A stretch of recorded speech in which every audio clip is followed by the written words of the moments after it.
Diputado Edison Brose, diputado independiente y jefe de la bancada independiente de la Asamblea Nacional. Bienvenido a Conversando con Edgar Tovares.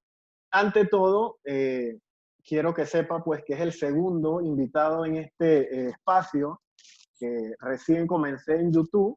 Así que le quiero dar las gracias, primero que todo, por atender pues, este llamado.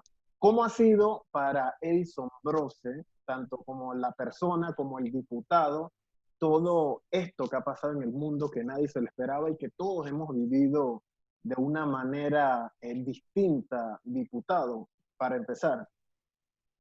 Saludos, Edgar, y saludos a todos los que nos están viendo en este momento. Estamos viviendo momentos sin precedentes que han tenido consecuencias nefastas para el mundo y para Panamá también, y no solamente a nivel de los resultados que estamos teniendo con personas infectadas, sino también la cantidad de personas que han fallecido. Una sola persona que muere es una vida, entonces es algo que no se puede, digamos, soslayar. Entonces, uno de los aspectos que consideraría positivo, solamente si se cumple, es que nuestra población despierte. Nosotros llevamos más de 30 años de abandono a nuestra población, abandono en temas tan cruciales como la educación, como la salud, la protección al medio ambiente, la cultura, tantas cosas que hacen falta en Panamá, porque el enfoque económico ha sido un enfoque económico todo el tiempo y en la misma fórmula no va a dar los mejores resultados si ni siquiera el enfoque se respeta. ¿Qué quiero decir con esto? Aquí el enfoque económico ha sido que el Estado interviene muy poco en políticas sociales, muy poco en infraestructura para la educación. Aquí hay escuelas rancho, aquí hay lugares que no tienen acceso a una universidad, las comarcas, por ejemplo, o acceso a escuelas, niños tienen que caminar por horas, cruzar charcos para llegar a la escuela. Entonces son realidades que existen en Panamá, el país con mayor ingreso per cápita de la región y con unas proyecciones o tradicionalmente buenas proyecciones en términos de crecimiento económico, pero crecimiento económico no es lo único. También hay que abordar las desigualdades y esas desigualdades se abordan invirtiendo en salud, porque es una inversión. Un niño que uno educa es una persona que ya tiene otra visión, que toma mejores decisiones, que después puede adquirir un mejor empleo y Claro. va a pagar impuestos, va a crecer, va a ayudar a otras personas y al final también ayuda a levantar el Estado. Claro. Entonces, ojalá la pandemia nos ayude a reenfocar ese aspecto económico. Justamente, diputado, tomando en cuenta todo ese análisis que ha hecho, ¿cree que se le ha dado el manejo correcto, sabiendo que el desempleo ha aumentado, pues la crisis económica ha afectado, porque de crisis sanitaria esto ha pasado a ser una crisis económica y un sinfín de áreas que ha afectado? ¿Cómo considera el diputado Edison Brose todo esto que ha pasado ya cerca de 4 meses o casi 5, porque ya julio, desde marzo, tomando en cuenta cuando se conoció, ¿no? Porque en el mundo ya va más de 5 meses. Bueno, para mí, expectativas de lo que debería ser un gobierno han reaccionado como un gobierno tercermundista en muchos sentidos. El enfoque sigue siendo el mismo, la dirección sigue siendo la misma. Esto de que hablan de la nueva normalidad es una nueva normalidad de la boca para afuera, porque creo que ni siquiera en estos momentos de pandemia hemos visto prioridad hacia el Sí. sector de salud, hacia la educación. Se han pedido préstamos millonarios. ¿Cuántos de estos préstamos están dinamizando la economía con otro enfoque? ¿Cuántos de estos préstamos se están invirtiendo en el sector de salud? ¿Cuántas obras inconclusas, obras hospitalarias inconclusas no existen? ¿Por qué no se terminan? ¿Qué nos va a dejar esta pandemia?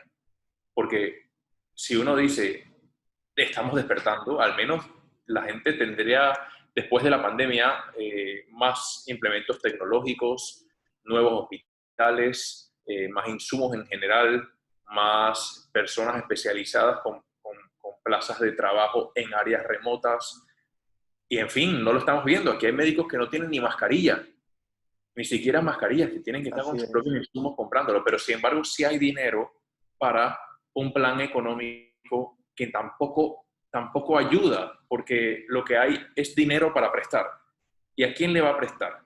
¿A quién se le va a prestar? ¿Qué pequeña y mediana empresa va a adquirir un préstamo cuando ya tiene 8 meses de deudas? Por supuesto que ninguna, y al final eso queda en manos de la misma gente. Es decir, esto es un ciclo que sigue creciendo y creciendo y no veo ningún tipo de cambio en ese sentido. Claro, y justamente el 1 de julio, cuando muchas personas están reclamando o demandando o más bien exigiendo que se les dé una ayuda, porque algunas comunidades ni siquiera a nivel nacional ha llegado el famoso bono de $80 que a partir de julio va a ser de 100, y el presidente hablaba en su discurso de 100 millones para acá, 80 millones para allá. Entonces, mucha gente se preguntaba hablar de millones cuando en estos momentos todavía la ayuda no ha llegado.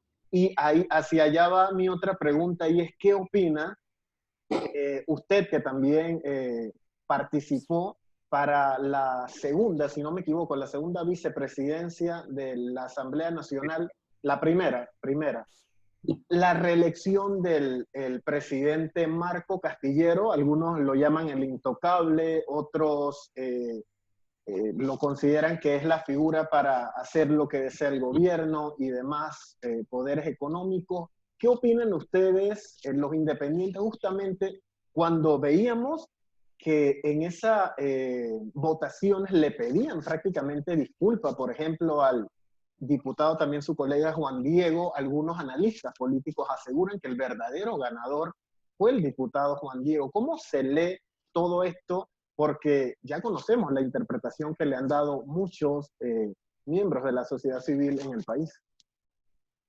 Bueno, la razón por la que no le di el voto a ninguno en la junta directiva y preferí decantarme por opciones independientes es porque pienso que la representación de los independientes en la junta directiva es importante.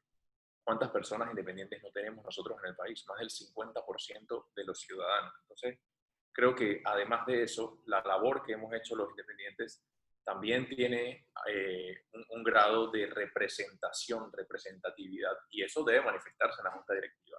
Segundo, yo pienso que mi mayor crítica hacia lo que he visto en este primer año en la Asamblea es que la Asamblea no ha estado totalmente desligada del órgano ejecutivo.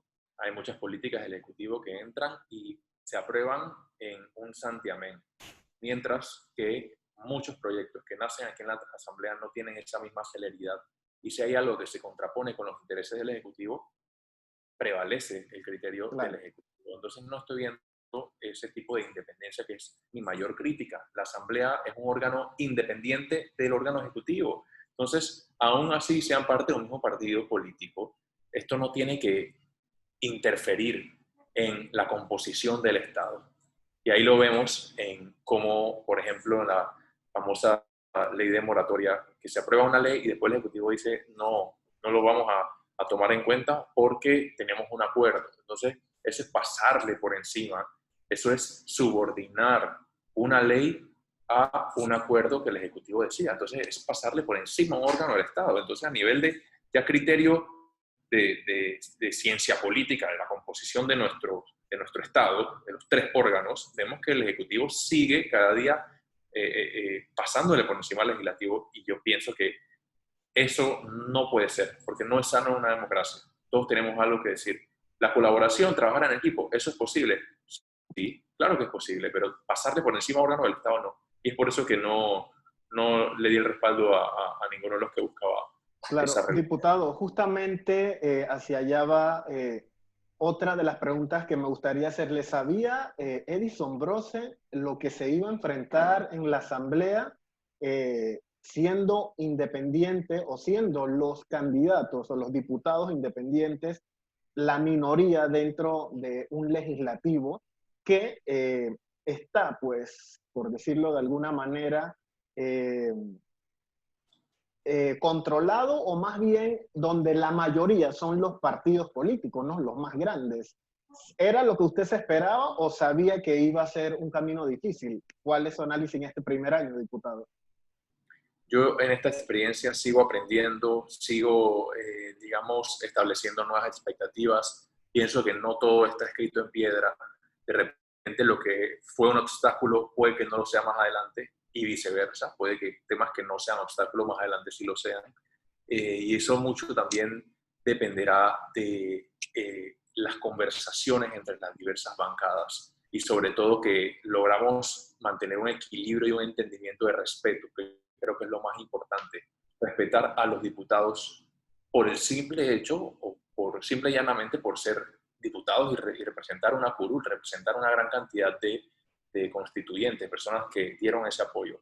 Entonces, yo siento que las cosas no son para siempre como las vivimos en el primer mes, segundo mes, primer año. Hay que ver, puede que sean más difíciles a futuro. Así es. O de repente puede que se establezca un balance. Entonces, yo no me encierro en ese sentido. Yo estoy siempre con optimismo y trabajaré para que se logre el consenso, para que exista trabajo en equipo y para que sepan que aquí en esta bancada independiente habemos varios de nuestros colegas a disposición para colaborar en todo lo que sea para mejorar el país. ¿Qué le diría a los que dudan de esa independencia, diputado? Hay algunos que dicen, entran independiente y más adelante, ya sea que se cambien o indirectamente, simpatizan con otro partido. ¿Qué tendría que decir usted?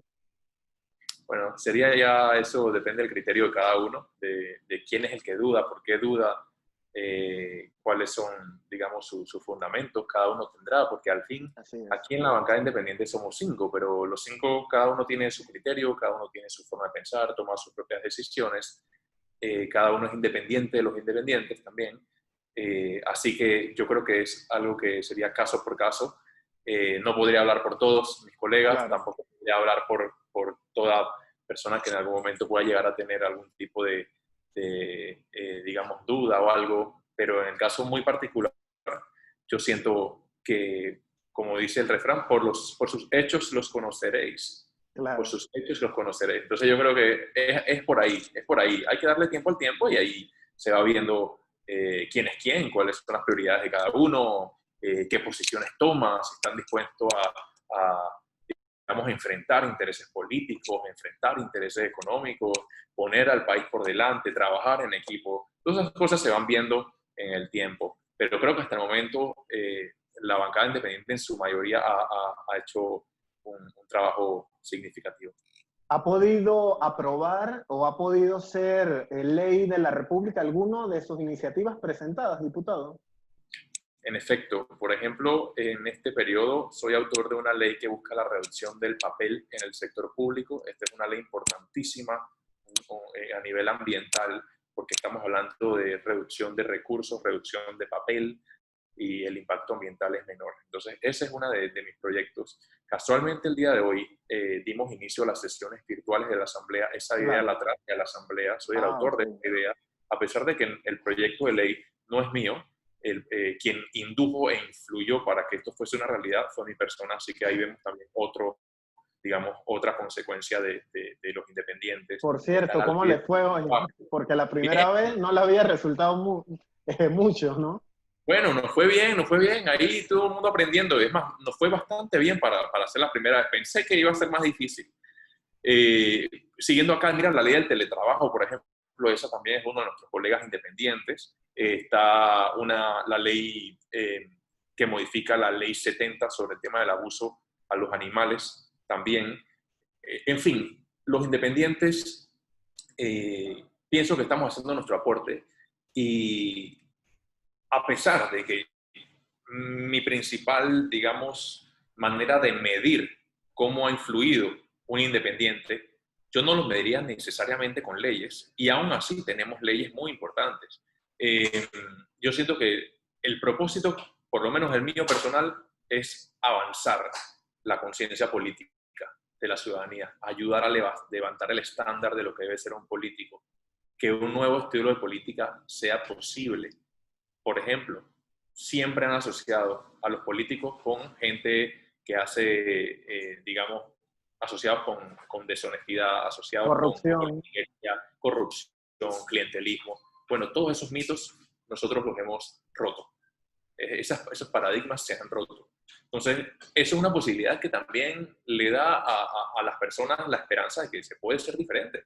¿Cuánto yo me gasté para llegar acá, por ejemplo? No me gasté nada comparado con lo que tradicionalmente se han gastado. Entonces, desde el momento en que uno abre un camino así, yo creo que eso es, digamos, un aporte importante para las nuevas generaciones que están viendo, que están siguiendo, que están tomando nota. Si nosotros cambiamos la mente, yo creo que eso es un impacto importantísimo. Y tomando en cuenta la mala imagen, ¿no?, que tiene precisamente el órgano al cual usted en estos momentos representa, hoy día gran mayoría, para no decir todos, duda de esa honestidad, de esa generosidad, pues, y de esa independencia de la Asamblea, ¿no? Algunas personas incluso creen que todos son malos y es como usted dice, ahí es donde está el detalle, ¿no? Hay que romper con todo eso y por eso le decía, tomando en cuenta justamente cómo está la Asamblea en estos momentos. Diputado. Ajá. Quiero un ejemplo ahí, por ejemplo, mira, uno de mis proyectos es que los diputados presentasen informes periódicamente y en mi despacho se hacen informes mensualmente. Y si entras a mi página web www.edisonbrose.com vas a ver que desde Creo que es uno de los pocos, ¿no? somos uno de los pocos, pero cada día hay más, que es el punto al que iba. En mi página web